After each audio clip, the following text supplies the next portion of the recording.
Libra, welcome to your 5-card movie star spread. As per usual, you can click right on that description box below and it will talk about the significance of the spread as well as the placement of each card. With that being said, ooh.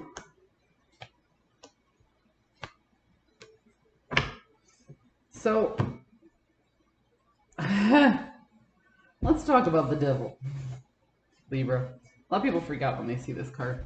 So the devil card can represent addiction. It can represent our vices, our bad habits, our bad karmic cycles, going into autopilot and reliving the mistakes of the past. You see, because the devil isn't about the chains, it's about choosing those chains over and over.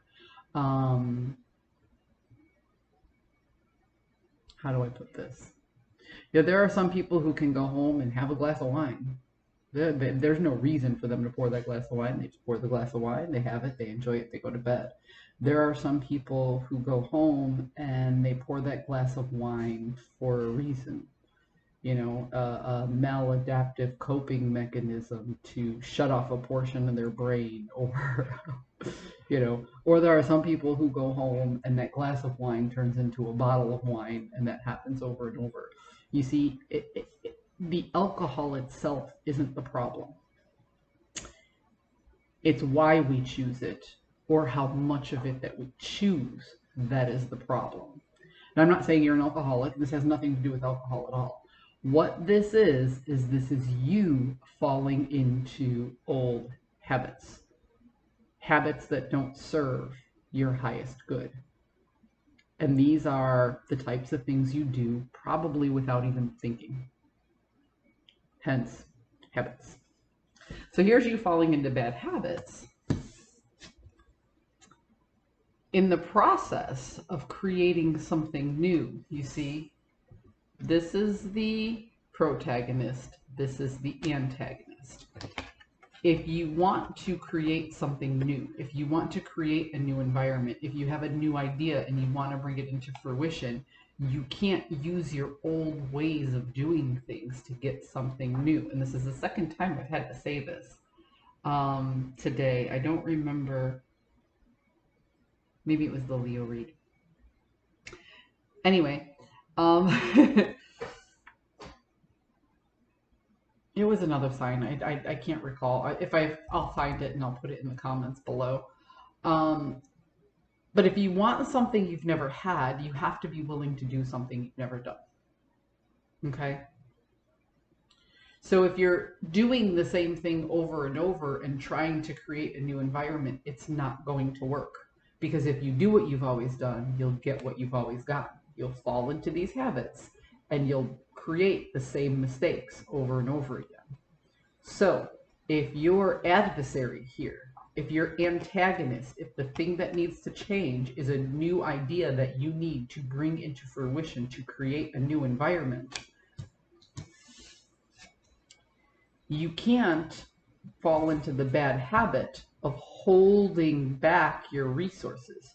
You have to let go of a certain amount of control in order to gain control of your resources. Your resources are your health, your wealth, your time management, and as a subdivision in the section of time management, who you spend your time with. Because you can leverage networking as a resource if you leverage it right. You see, the problem is you want to hold on to every little resource. You want to be in control of every little resource. I want to say, if this is a vocational read, you're micromanaging. Micromanaging is your vice. If this is a relationship, you're either holding on to all of the finance in order to gain control of a relationship, or you're stopping the other person from creating more resources of their own.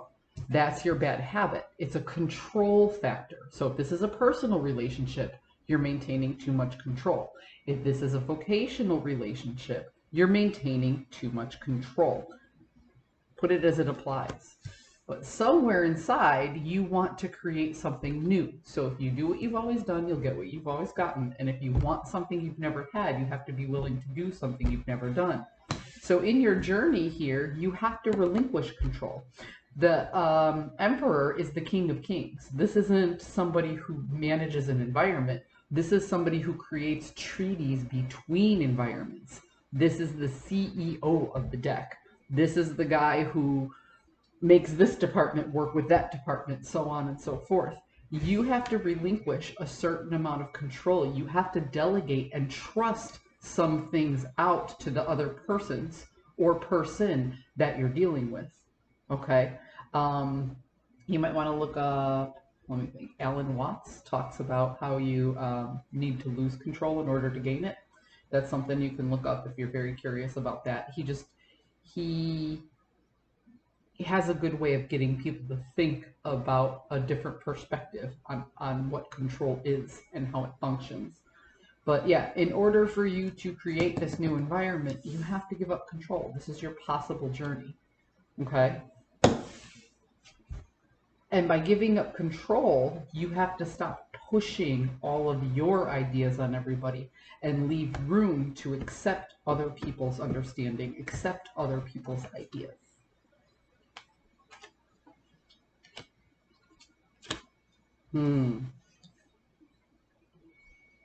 Yeah. Because if you continue to fall into these old habits of holding on to and managing every resource, fall into those bad habits, what happens is, and you know because you've been through this before, you lose your temper. There is no forward movement. You find yourself right back at square one.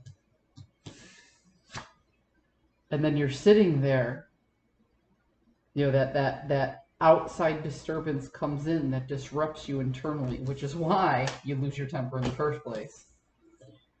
But you're sitting there recognizing that your actions did not align with your values. Okay?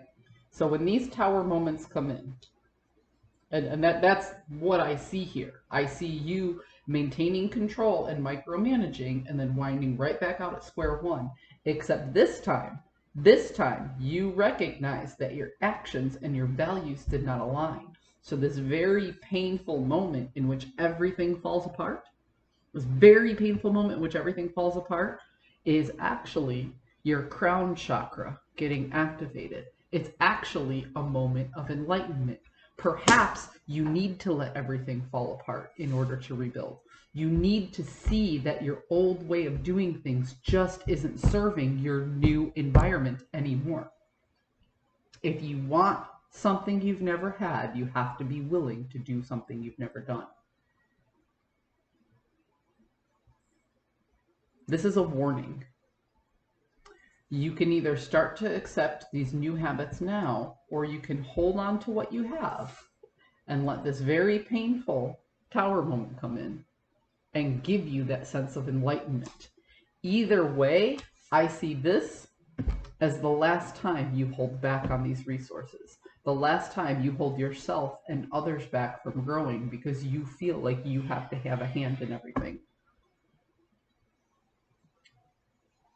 You need to restructure your power in order to maintain it. Because it's all too much for you to hold on. And it's all too much for you to do. And there's only so many hours in a day, Libra. I hope you found a message that serves your highest good. And I'll see you next time.